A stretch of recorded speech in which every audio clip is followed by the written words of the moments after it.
Estamos comunicados con Jorge Carrera, ex vicepresidente del Banco Central, profesor de la Universidad Nacional de La Plata e investigador del CONICET. Jorge, ¿cómo estás? Buen día. Un gusto hablar con ustedes. ¿Cómo están? Buen día, Pablo, a vos y a toda la audiencia. Bueno, muchas gracias. Jorge, en primer lugar, divulgaste un informe hace pocos días hablando de la economía bimonetaria, ¿es así? Sí, hicimos un trabajo bastante profundo en estos meses con la gente de Fundar. Fundar es una fundación sin fines de lucro que trabaja sobre las políticas públicas. Y lo que hacemos ahí es una propuesta que se llama convivencia de moneda, justamente para contraponer a la idea de competencia, que es una idea que cada uno la interpreta como le parece y en algunos casos es un camino a la dolarización, en otros casos a que haya criptomonedas, etcétera. Nosotros proponemos la convivencia de monedas, que es darle a las otras monedas que hay en la economía argentina, sobre todo al dólar, una transformación que haga de este, llamémosle bimonetarismo desordenado que tenemos, caótico casi, una posibilidad de ordenar la convivencia de monedas, pero teniendo al peso con un rol importante y un rol prioritario en algunos aspectos. La idea es canalizar todos los dólares que hay en la economía argentina y que están subutilizados en un mejor desarrollo financiero. El tema que se presentó ahora para usar la tarjeta de débito, poder pagar en dólares directo con tarjeta de débito, después se va a incorporar el QR también, yo creo que ayuda a eso. Mirá, en principio sí, lo que hay que hacer esto en una forma que sea no espasmódica y no simplemente por motivos de muy corto plazo, como es el otro tema que por ahí se puede hablar, que es el de los créditos, la extensión de los créditos en dólares.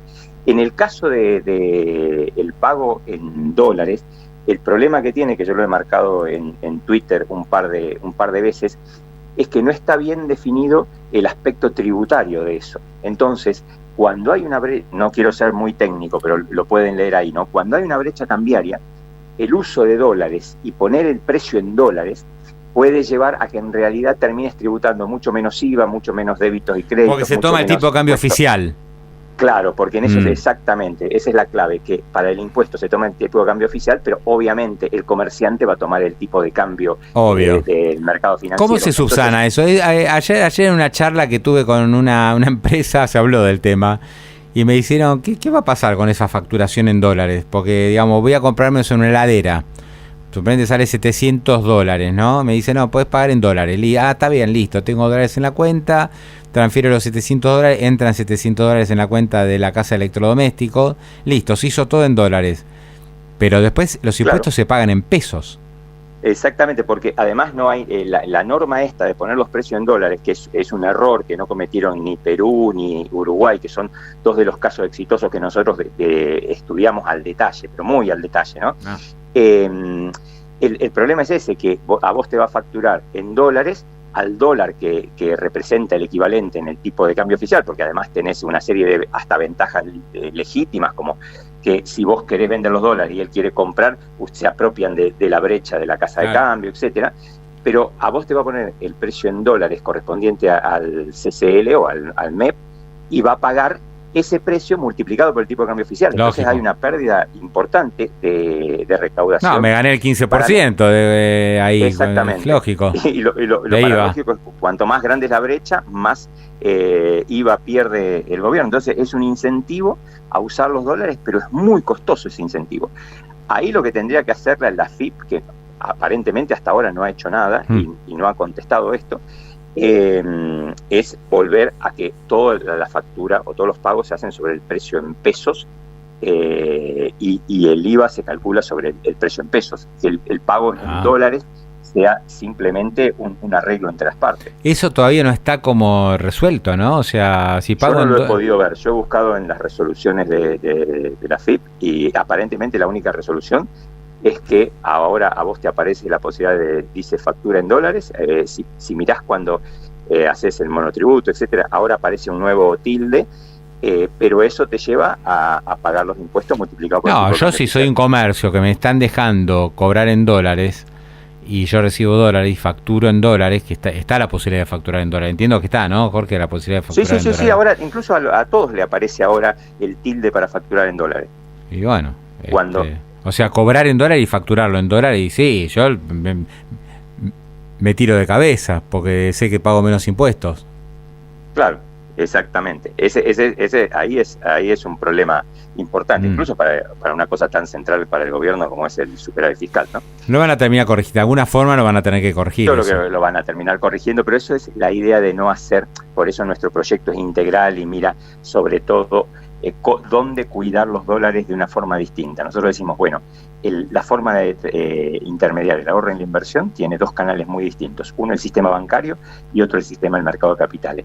El sistema bancario, por la característica que tiene, que es una garantía total sobre los depósitos en dólares, tiene que ser muy restrictivo, es casi sagrado, sobre todo después de la experiencia que nosotros tuvimos en la convertibilidad, y por eso nosotros decimos hay que mantener ciertas restricciones al crédito en dólares que se da. Mientras que el mercado de capitales es un arreglo entre las partes, el riesgo lo corre el que invierte, no el sistema financiero, no el banco, y por lo tanto mostramos cómo tiene que haber dos canales diferenciados. Para las cosas más riesgosas, el mercado de capitales, donde las partes saben el contrato que están haciendo, y para lo más conservador, el sistema bancario, sobre todo los depósitos en dólares de la gente, tienen que estar muy protegidos.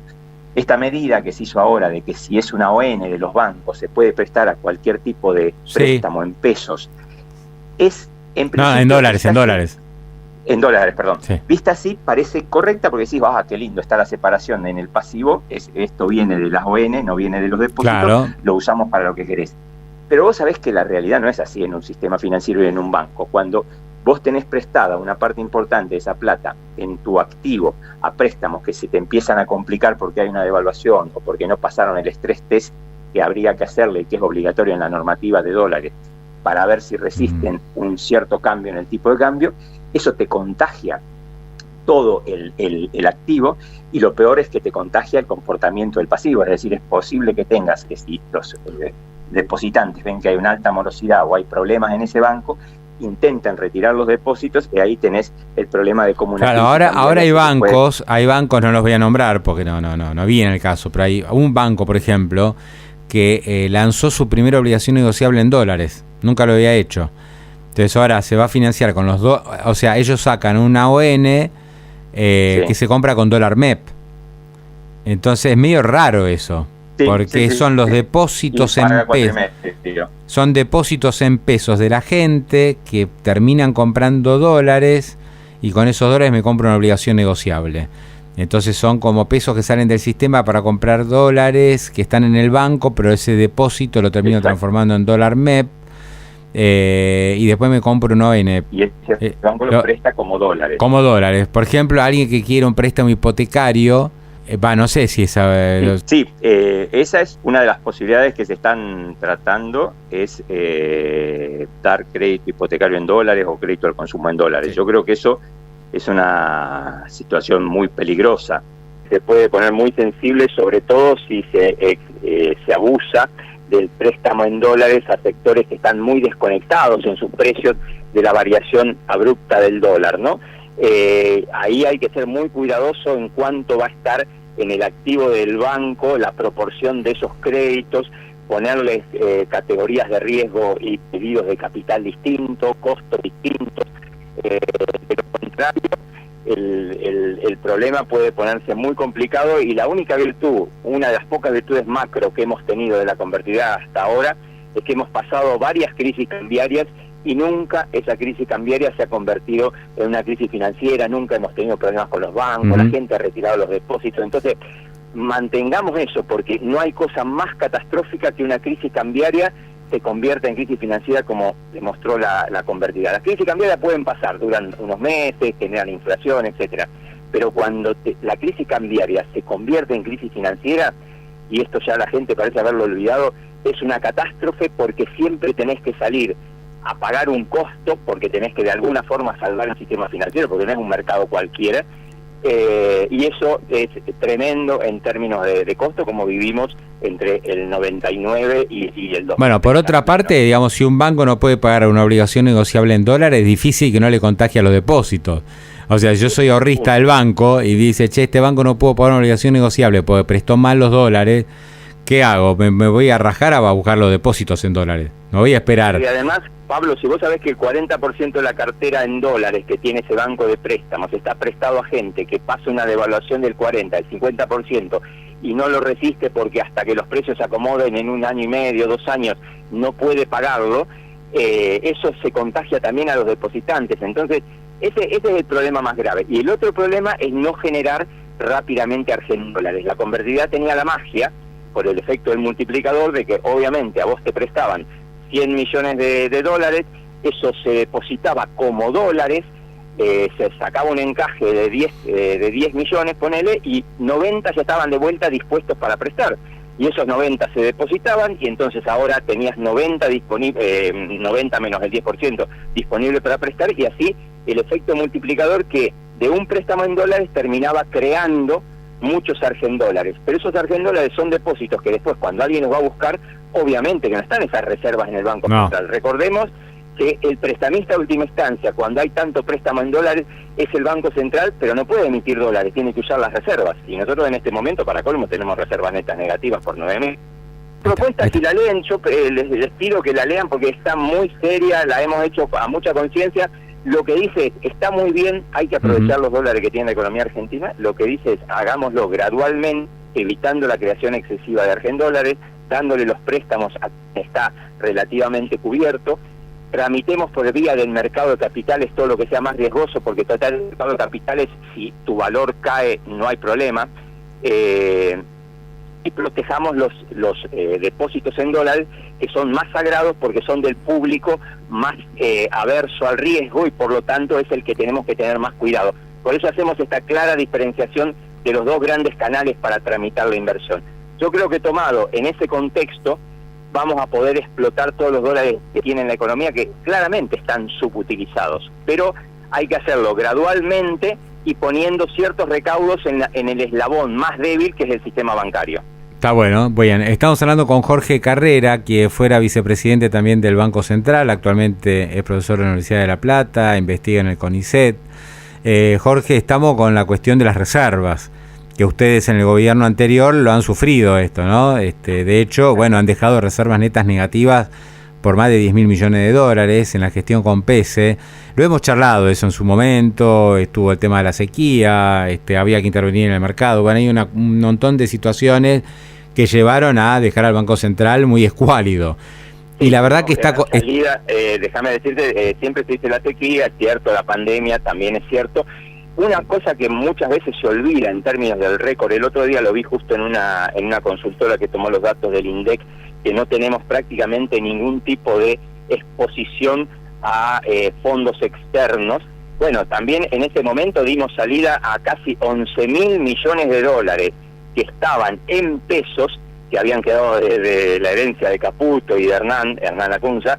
Esos salieron todos los días por el CCL, 20, 30 millones durante toda la gestión. También hubo que dar salida a esos fondos y no reperfilarlos, ¿no? Eso significó un hecho positivo para el mercado en pesos, que fue que no se reperfiló, pero significó que tuvimos que dar salida en la economía a 11.000 millones de dólares, que muchas veces se olvida ese dato, ¿no? ¿Qué eran los títulos reperfilados? Todo lo que tenía Pinco, Templeton, todo lo que había quedado entrampado en el bote. En pesos. Claro. Pesos. Y ellos después querían transformarlo en dólares. Y ellos todos los días sistemáticamente para no generar, pero obviamente siempre mantuvieron esa brecha, ¿no? Vos tuviste una demanda que fue más o menos 20, 30 millones de dólares por día hasta que lograron salir esos 11.000 millones. Sí, y ahora con el Fondo Monetario, en la discusión que hay, ustedes también han tenido sus negociaciones con el fondo. ¿Cómo estás viendo la cuestión de las reservas? Porque el problema que tiene Argentina es que no consigue recuperar sus reservas netas. No sé si con el acuerdo del fondo alcanzará y se podrá salir del cepo. Yo creo que por lo que salió, aún en esa forma extraña que lo presentó el Banco Suizo de 20.000 millones, que en realidad no terminan siendo 20.000 millones, la noticia es media mixta, porque en realidad lo que te dice ese Banco Suizo es que iban a ser 8.000 millones de fondos frescos. 8.000 millones es una cantidad relativamente baja. Yo creo que podés hacer una salida del cepo, no total, pero podés hacer una salida que podés ir liberando ciertas cosas, no los stocks.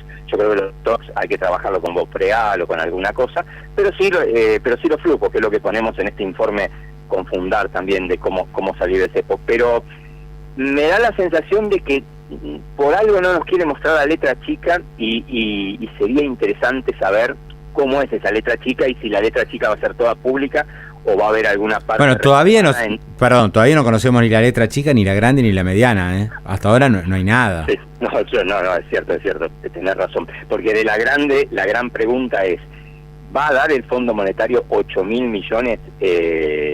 Porque lo otro es refinanciación de pagos, son jarrones chinos, es decir, te van a dar todos los DEX para que los tengas en las reservas, los contabilices como reservas netas, va a quedar muy lindo esos 12.000 millones, pero seguro que hay una letra que dice que esto solo se va a poder usar para pagos al Fondo Monetario, claro, ¿no? Pero los 8.000 millones esos libres, suponiendo que estén, la gran incógnita es, ¿se los va a prestar sin ningún tipo de ajuste cambiario o van a proponer un ajuste cambiario para después de las elecciones y eso queda escrito por aparte en una carta a Georgieva del presidente del banco y de Caputo? Esas son las grandes incógnitas que va a el acuerdo y la duración, ¿no? El acuerdo es muy cortito, es una señal de que después de las elecciones van a ser otro. Claro, o sea, podría ser un acuerdo de transición, que realmente, bueno, nos dice eso siempre Leo Chalva, ¿no? Es un año de transición esto, una transición a las elecciones, al acuerdo con el fondo, a la salida del cepo, es como que hay muchas cosas que van a pasar este año para hacer este tránsito hacia un 2026 supuestamente de mayor normalidad. Vamos a ver si sale todo eso, porque el año es largo. Mira, yo en una nota que hacía hace poquito, que está también colgada ahí en Twitter, ponía el hecho de que este año a veces a mí me parece mucho al año 2017, hasta en el comportamiento de la gente, masivamente yendo afuera, gastando dólares, qué sé yo, daría la sensación que este año se parece mucho al 2017, donde Macri, Caputo, Sturzenegger lograron hacer una elección extraordinaria, con tipo de cambio apreciado. La devaluación no fue antes de las elecciones, pero tarde o temprano el déficit en cuenta corriente te cobró el costo y lo tuviste increíblemente al año siguiente, en 2018. Entonces, hay que ver si es tan poderosa la posibilidad de atravesar el 2025 sin reservas o los mercados se adelantan. Y otra es que aún atravesando el 2025 se puede parecer mucho al 2017 y después tener en 2018 el problema de la cuenta corriente y el problema... Bueno, ahí Jorge, hay que tener en cuenta, a ver, 2017 tenés cepo, entonces pues, bueno, hay pocas reservas, pero tenés cepo, o sea, tenés... Hola. Sí, a ver si me escuchás, Jorge, ahí. Sí, te escucho. Perfecto. No, te decía, 2017, digamos, este año tenés cepo todavía, entonces por más que pueda haber demanda de dólares, está todo contenido porque hay cepo. O sea, la probabilidad de llegar a las elecciones con un tipo de cambio controlado es bastante alta, creo.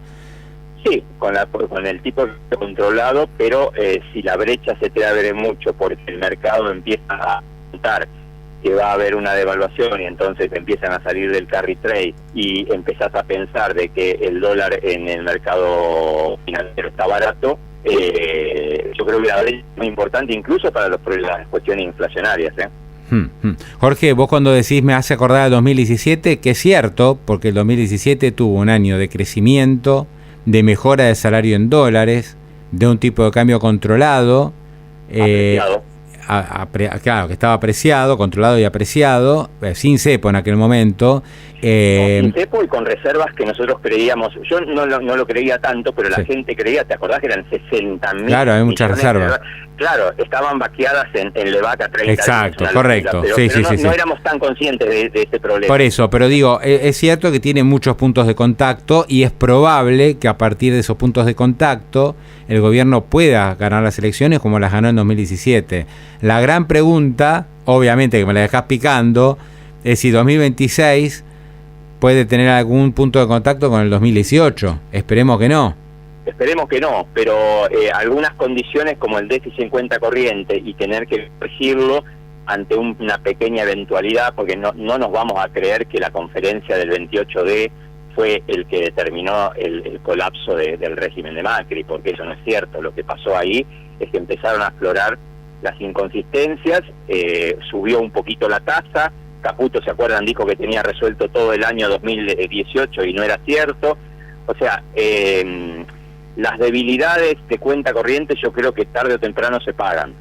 Sí, y ahí te quería preguntar, Jorge, es muy interesante esto, porque viste, uno nos critica, pues che, ¿cómo hablan con alguien que estuvo en el gobierno kirchnerista? Mira lo que hicieron con el Banco Central, no le pueden dar consejos a nadie, porque esta es una cosa que nos dicen a nosotros, viste, es un programa, tratamos de ser muy independientes, pero nos gusta escuchar a todo el mundo, entonces me parece que es de necio no querer escuchar. Entonces creo que hay que escuchar y hay que ver la opinión de cada uno. Ayer hablábamos con Gabriel Rubinstein justamente, así que vamos dos del gobierno anterior en 2 días, que ya viste es una exageración por ahí. Pero no importa, lo que decía Gabriel es, mira, acá tenés un tema de dólar artificial, ¿no? Y si no, por eso hay cepo, porque si no el tipo de cambio sería más alto. ¿Cómo hacemos? Y lo dijo Cavallo esto, no lo dijo Robert, lo dijo Cavallo. Dijo, mire que el tipo de cambio probablemente no sea el tipo de cambio que va a equilibrar la economía argentina, sino que probablemente esté más alto. ¿Cómo llegamos a ese dólar un poco más alto? Lo vamos llevando de a poco, volvemos a crawling peg de 2%, dejamos un poquito más de flexibilidad en el CCL o dejamos todo como está y nos jugamos a que la apertura del cepo ver lo que pasa. Yo creo que ese dilema está presente y vamos a ver qué pasa, ¿no? Sí, yo creo que esta es la oportunidad que perdió el gobierno de haberlo hecho en noviembre, en diciembre del año pasado, que tenía como las posibilidades, estaba viviendo el momentum. Habíamos tenido un blanqueo que ni ellos ni los que éramos más críticos podíamos imaginar que fuera tan grande. Fue realmente una sorpresa que mantuvo a flote y elevó al gobierno. Me parece que ahí hubiera sido una posibilidad de aflojar el cepo. Yo no soy tan dicotómico de que hay que aflojar todo al mismo tiempo. Yo creo que hay que separar los stock de los flujos, liberar los flujos en un tipo de cambio un poco más alto, un poco más de tasa, y yo creo que no hubiera sido una transición muy costosa. Porque ahí tenía 3 meses de un poquito de inflación, 3, 4%, pero yo creo que con las otras anclas que tenía hubiera funcionado muy bien. Sí, y lo último, Jorge, que te quería preguntar es lo siguiente. Este año, lo que se parece al 2017 es que hay déficit de cuenta corriente, pero muchos te dicen, no, pero ahora tenemos superávit fiscal, y en ese momento teníamos déficit fiscal. Lo que nos hundió es el déficit fiscal. Y vos me decís, no, mirá que lo que nos hundió en 2017, llegando al 2018, era el déficit de cuenta corriente, es decir, ya no teníamos superávit por comercial, teníamos déficit, ya no teníamos ingresos de dólares por turismo, todo lo que era la cuenta corriente teníamos déficit ahí de divisas y eso nos mató.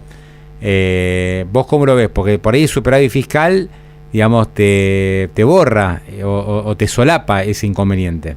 No, yo soy de la escuela de que hay que prestarle atención a las dos cosas. Yo la verdad que creo que lo más positivo y lo que nos enseña mucho para el futuro y para otros gobiernos es el ajuste fiscal hecho desordenado, etcétera, pero la importancia que eso tiene. Pero el ajuste fiscal y el superávit fiscal es la parte del sector público.